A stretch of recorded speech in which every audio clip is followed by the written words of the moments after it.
11. The Philosopher and the Artist. I opened the attic door and almost backed out again. Inside, two people were locked in what looked like a philosophical cage match. One seated, one pacing. The woman sat at a heavy desk, rolling a cigarette with the calm precision of a surgeon. The man stalked the room like a tall ship in a storm, muttering counter-arguments under his breath. I couldn't tell if they were fighting or flirting or both.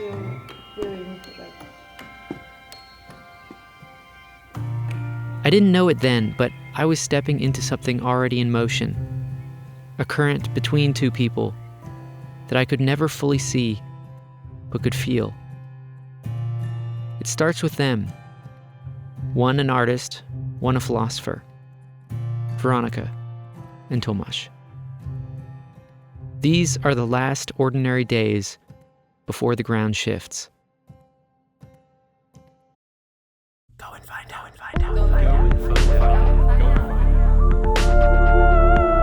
Welcome to Go and Find Out. I'm Jonny Wright. This is a story of losing yourself in the world. I left my home, my job, and the USA in order to learn the old-fashioned way, with first-hand experience. Some people go on a journey to find themselves. I went on a journey to lose myself, and instead find the world. In these episodes, I ask big questions about life. Not from an armchair, but from roadsides and mountaintops, from temple halls and dance halls. Join me as I hitchhike across the world, embrace the unexpected, and let go one step at a time. If you've ever thought about living a life outside the box, keep listening. Because this isn't just my story. It's about what happens when you start to wonder what your story could be. You don't need to hitchhike around the world. I'm here to empower you to live with more courage, more curiosity, and more adventure, right here, right now. Let's go and find out. I met Tomasz first. It was my first time in Krakow, a year ago, and I got dropped off at the arched entrance to a cobblestone courtyard surrounded by apartments. The building was old, but not in the charming way. More in the generations of people have been quietly giving up here kind of way. Out of one of the apartments walked a young man, a couple years older than me. He was tall, broad, and unkempt with chestnut hair that refused to be tamed. The way he walked resembled an old dog's amble, uneven and uncaring. I couldn't tell if he was angry at something. He met me under the archway, and as he approached, what most struck me was a glint in his eye, a piece of wild dynamite. It was unmistakably there, set in the upper iris of each eye. "Jonny," he boomed, grabbing my hand. "You said you liked philosophy. I didn't know any Americans liked philosophy." And immediately, I felt understood. It's not about what Tomasz says to me. It's about how he speaks to me as though I understand him. Like we're old friends. Like we're sharing a joke that goes back to a middle school classroom. Oh, I think. So this is acceptance. He leads me inside. The apartment is filled with books, lined with books, stuffed with books and papers. He kept the rooms dark, thin curtains over every window. A perfect den for a bachelor scholar. "I'm a slave," he said, grinning, "to Soren Kierkegaard and this damn PhD. Within an hour, he was pacing, ranting about existentialism, and pulling a sad potato out of the oven. I was hooked. Tomasz had two modes. Either he had something to say or he didn't. When he had something to say, he was saying it. He was possessed in those moments, his whole body caught in the speech act. But in Russia, actually in Kaliningrad, this is the not here, Kaliningrad. He paced, looked wildly around, searched for the word, working with all his might to gather up the idea in his head and shoot it into language. Inside his head, the ideas were immediate and vivid, but language, and especially English, weren't so quick. He was forced to labor with it, wrestle it to the ground, pin it by any means necessary. With Tomasz, the match with language was no holds barred. He'd start with Plato, detour through a story about his neighbor's cat, then circle back to Plato as if that was obviously where the cat story had been heading all along. He was especially roused because he'd just quit smoking and was in the throes of nicotine withdrawal, snapping at the air, pacing the floor, warning me to steer clear when the cravings hit. I'd go out during the day, walk the Vistula, eat cheap pierogi, sit in the Rheineck Square watching pigeons hustle the tourists. And by evening, I'd come back to this cave of a room where Tomasz would be making his next theory or crisis. The rhythm suited me. For a few days, I felt like I had found a wavelength worth riding, and a friend worth sacrificing for. Then Weronika showed up. She arrived like a storm barreling south, dragging a massive suitcase that thudded over the threshold, glasses slightly askew, a tattoo of a pistol visible below her shorts. Bangs cut with a surgeon's precision, cigarette already lit. She sighed disappointedly as she stepped in, and barely said hi to me before her attention converged fully on Tomasz. They slipped into Polish, and I found myself pushed to the edge of the frame. The conversation confirmed, "You are not the best friend anymore." I'd been the audience, the partner in dialogue, the foil to Tomasz's wild ideas. And then, in an instant, when Weronika walked through the door, I'd been sidelined. She gave me a quick up and down, then turned back to Tomasz with a small dismissive shrug. She intimidated me, because she spoke a language I didn't know, both literal and cultural. She was fluent in the art world, raised on psychoanalysis and experimental literature. We stood rather awkwardly in the kitchen. "Johnny's come from America," Tomasz said, bringing the conversation back to English. Weronika tossed off a line in Polish. Tomasz laughed, and I stared out the window, unsure if I'd been skewered or only ignored. Yeah, I remember very well. I remember that first I was angry or irritated because Tomasz didn't tell me that he has a guest. I got used to surprises when it comes to Tomasz, but I remember that I was in a bad mood, which is not surprising, but I was just like expecting to meet him and then just probably sit on the couch and talk about the awfulness of the existence. And then there was you. From the start, it was tug of war.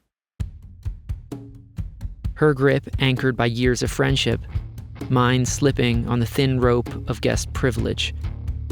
Clearly, the man in the middle had failed to manage expectations, and now she and I were forced into proximity, both feeling off balance and jealous. At the beginning, I was nervous because although I love to meet new people, it's always kind of challenge for me, and it's not really easy for me to feel comfortable when there's someone new around. I wondered if I should leave. There's only enough room for one of us in this town. Weronika's got the upper hand. She and Tomasz are completely together. They don't need a third. Either I should pack my bags tonight or somehow gain the confidence of this sharp-edged stranger. I only had a few hours to make my decision. That evening, as we walked back home from dinner, Tomasz's phone rang. He drifted behind us, voice low, and suddenly it was just the two of us, side by side on the tree-lined sidewalk. Me and my nemesis. I decided I would keep asking questions until a crack appeared in her cold facade. I started with her research. She answered in careful English, pausing mid-sentence, frowning at words that didn't quite fit. Speaking English is really difficult for me, and I always struggle with the fact that if I was able to speak about those topics in Polish, I would just say much more because I'm really engaged to this language and I hardly ever use English. This language barrier is a big thing for me, just because language is a medium that I work with. But I kept asking, and she kept answering. The shift came when she mentioned her journal, one she'd kept for over a decade. The journal wasn't ordinary. She didn't use it to mark what happened that day. She was attempting to document the ways the self showed itself to her, to try and capture that fleeting, momentary sense of I, me, myself, that comes and goes throughout our experiences. Her face lit up. Her hands started moving. It was the first time I'd seen her animated, and it looked a little like Tomasz. And then the formality dropped. We moved from ideas to stories. We left philosophy behind and talked about dance, about movement, about childhood, about loss. At one point, she glanced over again, not the measuring, dismissive look from the kitchen, but a quick, light glance, like she was checking to see if I was still there. I had a feeling that I already knew you. I just was feeling safe, and I really enjoyed our talk. We wandered the streets for what felt like hours, up past rows of trees into darker neighborhoods with crooked streetlights. By the time we returned to the apartment, something had changed. The discomfort was still there, but it had a hint of possibility within it. The next morning, we sat on the steps of Tomasz's door, looking out to the courtyard with our cups of coffee. Weronika rolled her cigarette.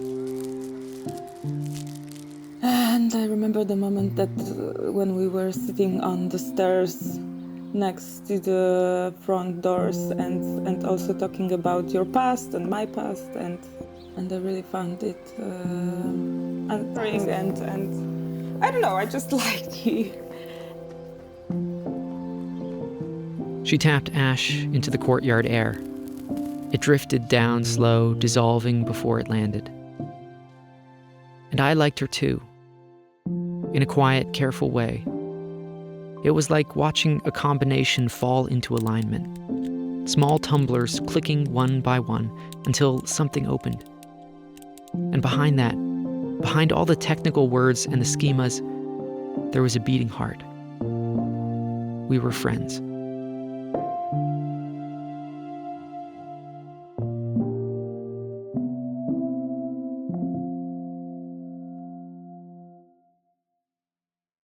From there, it just unfolded. The awkward triangle steadied, becoming a balanced and brilliant kind of asymmetry. Tomasz was the engine, the performer, the force that pulled us into motion and kept the whole contraption rattling along. Weronika and I were the audience, but not passive ones. We fed the show, heckled from the sides, rolled our eyes, and fought for our ideas. And when one of us drifted or fell quiet, the others closed the circle. A kind of kinetic trust emerged. We started spending whole days together, reading, watching obscure films, cooking strange meals gathered from the open-air market down the street. We turned the smallest things into rituals. A dialectical movement worked between us. Tomasz would bring an idea, often outrageous. Wielding a knife as he cut celery, he said, "Philosophy departments are just graveyards for dead ideas. Kant didn't need tenure to think." Then Weronika would step in with a counterpoint, unlit cigarette dangling from her lips. "Right, but who's going to pay for your celery while you contemplate existence?" And I would offer some kind of synthesis. Maybe the question isn't where philosophy happens, but whether it's philosophy once it gets comfortable. This became our rhythm. Tomasz throwing grenades, Weronika trying to defuse them, and me trying to salvage something useful from the wreckage. One afternoon, we walked across the city to a Polish art museum, Tomasz mocking the premise the entire way there. "Prepare yourselves," he warned, "for the most gloriously mediocre collection of Polish art in Europe." And once we were inside, it began. He transformed instantly into a deranged docent, half historian, half performance artist. With complete confidence, he explained the political symbolism of the brushstrokes, the buried trauma in medieval farm landscapes. Every gallery became a stage. We gaze at a painting of the Virgin Mary, her eyes unnervingly askew, one peering heavenward, the other sizing up the viewer like a suspicious merchant. Tomasz, ever the visionary, steps forward with a flourish. Behold, her dual gaze bridges the mortal and the divine, a masterpiece of cosmic duality. Weronika cuts in. Or the artist sneezed mid-brushstroke.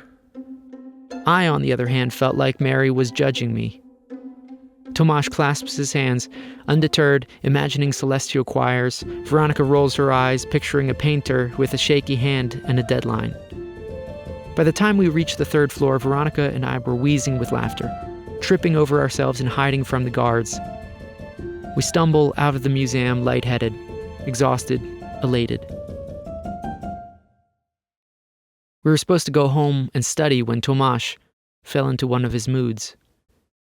I turned to him to make a joke, and his face is suddenly dark and distracted. He abruptly walks off without a word. His broad shoulders disappear around a corner. Weronika sighs. So it goes. The two of us try not to worry and wander around the city in search of grapes and espresso so Weronika could make her favorite ice cream dish. Cut grapes, strong coffee poured over the top. When we get back, Tomasz is up and running again. We close the blinds, curl up on the futon, and watch Tomasz's favorite show, letting him narrate every scene as we doze off. It feels like a Sunday in college, when the pressure lifts and the day blooms into something lazy and luminous. We were fools. Lucky fools. We didn't know how rare that rhythm was, how short-lived. In hindsight, it felt too easy, too synchronous, and life doesn't let that go on for long. It took me a while to understand the relationship between Tomasz and Weronika. There was obvious chemistry, intellectual and comedic and emotional, but also something opaque. They weren't a couple, at least not in the usual sense. They didn't flirt, but there was a magnetism and a kind of commitment. I could see that their friendship had shape-shifted over time. Later, Weronika told me how they met. That was really funny because we met through Tinder. Tinder. Of course. Tomasz, she explained, had been on some kind of bored, horny academic rampage, sitting around with his friends, sending out opening lines that were nothing but philosophy. Not compliments or jokes, metaphysics and ethics. Husserl, Kierkegaard, Heidegger. He'd open a conversation with something like, the essence of consciousness is intentionality. And then, wait. Most people tried to play along, respond with their own pseudo-profound statements. And that was the real comedy for Tomasz. But Weronika wasn't most people. But I remember that I asked Tomasz, which I didn't know yet, if he's doing anything else than citing wise people. And that's how our conversation started. I guess he also felt challenged that I just didn't buy this, kind of pose. That was her first message. The academic equivalent to questioning your virility. Cuts you right down to size. And just like that, something sparked. Of course, Tomasz does a lot more than cite. And this he quickly proved to Weronika. They started talking about art, ideas, and history, a whirlwind intellectual romance all through Tinder messages. At the time, Weronika was out of the country, showing her animation at a festival, sunburned, exhausted, running on fumes. I remember that when we started to talk, I was on a trip because there was an art festival and I was showing my animation. And when I came back, I had a huge I was sunburned and like really tired, but Tomasz really wanted to hang out as quickly as possible. So I was just like really tired and sick and I looked awful, but he was like by my window in like 20 minutes or something. When I told him that he was just like waiting for me on the street. And I looked through the window and he like looked like Tomasz, but younger. So kind of nervous, but crazy at the same time, but also kind of like a nice guy. And I thought, oh my God, I guess he's like crazy or retarded. So, but we had a walk and we were chatting, and then I thought, okay, he's definitely crazy and retarded, so he's definitely gonna be my friend. Even that took time. I guess for him it was kind of surprising. I guess he just wanted to have a summer affair, but then he realized that he's becoming my friend, and I think he just freaked out. So we stopped seeing each other for like half a year. They stopped talking for 6 months, and then picked up again, as if nothing had happened. From the outside, it wasn't hard to tell why they'd been drawn to each other. Two intellectual powerhouses, their minds constantly firing. But it was harder to tell why they kept orbiting each other. Their personalities didn't match. They irritated each other constantly. And sometimes he was such a dick, and I was just like promising everybody that I'm not going to have any kind of contact with that person anymore. But those were moments, and they were also important because before I met Tomasz, I had no aggression in myself. Like I couldn't really deal with anger, which is bad, I think. And the expression of Tomasz was just something that allowed me to work with anger too. But it was still like in the safe ground, let's say. I was sure that even when I'm like fighting with him, he's still there.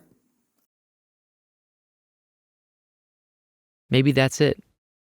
That knowing. That no matter how weird or difficult or maddening it got, the connection was still intact. I can't help but think of Hande, whom I just left. Her face in front of mine on that couch, and the way we'd moved from flirtation to some other kind of learning, a much deeper curiosity. These are the kinds of connections no one really talks about. The ones that fall through the cracks, too particular and unconventional to find their way into movies and TV. It's not the rom-com. It's a personal compact. Of course, there was another side to Tomasz. Even early on, it was obvious. You couldn't help but feel it. There was this pull in him. A kind of gravity that could turn lightness into lead. It was a person that always wanted something more than he had, and was always fighting for something better, whatever it means. But also there was something in him that was constantly like pulling him down, like something that was in himself against him, and he was trying to fight it, but it was not always successful. I never knew exactly what that something was. It didn't have a name, or maybe it had too many. Depression, addiction, paranoia. A history that neither of us could fully see. Whatever it was, it turned Tomasz into a swinging pendulum. Some days, Tomasz was luminous, full of theories and impressions and wild connections. Other days, other moments, he shut down. There was no pattern except that one mood followed another in a long, winding series. Weronika stayed close through it all. She could have left. There were so many exit ramps, his moods, his volatility, the sheer effort of staying in his life. no one would have blamed her. But she didn't. I wasn't privy to their fights. I only saw glimpses of the anger, thoughtlessness, and blind lashing that went on. But I could imagine it. I could imagine the two of them after a long day, Weronika exhausted at the kitchen table, Tomasz still stomping around without knowing what he was yelling at, she pleading with him to calm down, drink some water, give it a rest. The noise just going on and on, none of it making any sense anymore. Sometimes he'd reach these states of pure tension that would leave no room for reasoning. As strong as his mind was, it wasn't strong enough to defend against itself. The sun would go down and the night would stretch interminably. And at sunrise, voices hoarse, they would curl up and fall asleep. Nothing resolved, nothing solved, only endured. I guess he had worse times, those times, and also he wanted me to help him with his problems with addictions. That was a really stormy time for both of us, because I was finishing my PhD thesis, he was starting his PhD thesis. And still she stayed. There was no social contract to bind them. But there was a strange commitment. I suspect it had been forged in those moments when someone is hardest to love. Hello.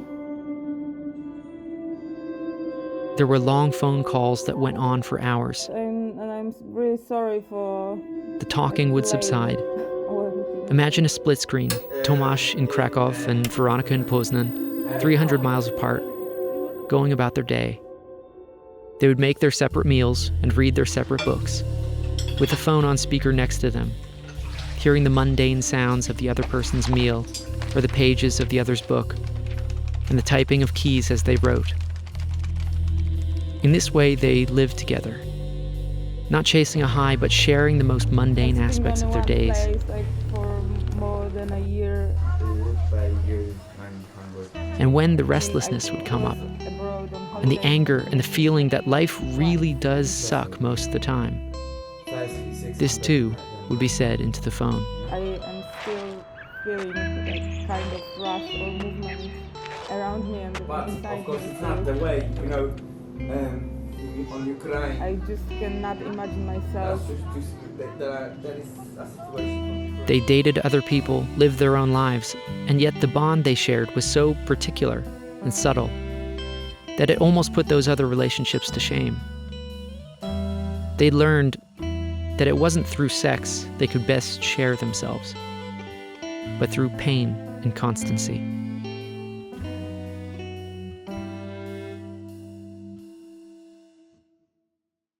For Weronika, at least, Tomasz became a three-dimensional mirror. We have our ups and downs, I mean, all the time, but I think maybe in a way that made me feel safe, because I have those ups and downs inside me all the time, and I felt that I finally find the external context in which I don't feel like a stranger. That line stuck with me. I don't feel like a stranger. She didn't mean safe like stable or comfortable. She meant safe in the sense of seen. There was something about Tomasz that matched something in her. He embodied something she had inside and made it physical and visible. Like this rich external expression that was Tomasz thing, I feel the same, but inside me. I think partly I needed him as like a part of me that can, show all those things to the world, of course, in a different way. And we were like, in a way, we were completely different people. But also there was this strange similarity for me. It wasn't an easy friendship, but it was theirs, built from argument and contradiction and a kind of fierce respect.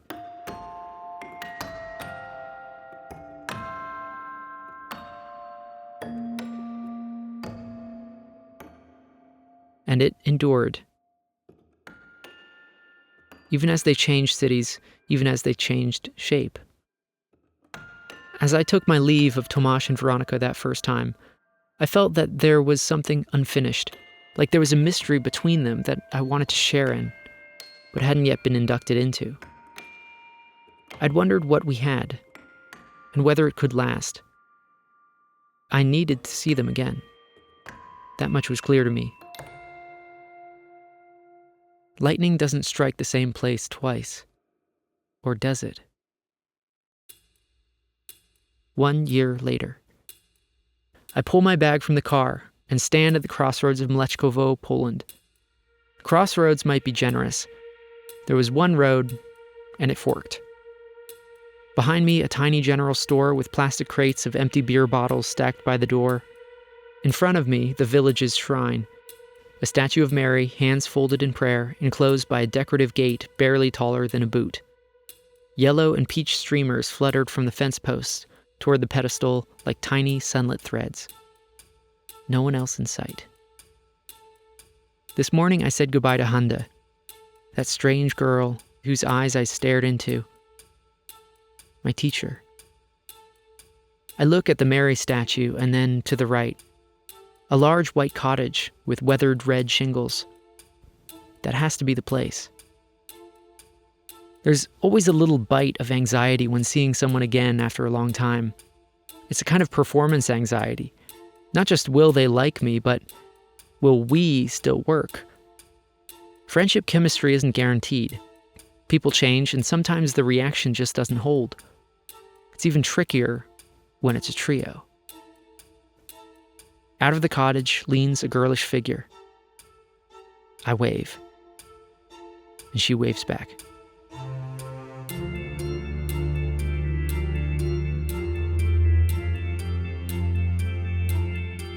That's it for this episode of Go and Find Out. We'll pick up the story with Weronika and Tomasz next time. Thanks for being here with me. Seriously, it means a lot that you're here listening to this story. I'd love to hear from you. Thoughts, stories, weird travel tips, whatever's on your mind. Drop me a line at goandfindoutpod@gmail.com, and I'll do my best to write you back. This show is created by me, Jonny Wright, with music by me unless otherwise noted. If you're enjoying the ride, follow along so new episodes come straight to you every other Thursday. And hey, if you've got a second, leaving a quick review or rating really helps spread the word. But more than anything, I hope this episode sparked something, however small. A question, a dream, a reminder that your life is still unfolding. The only real adventure we have is right now. Go and find out. Go and find out.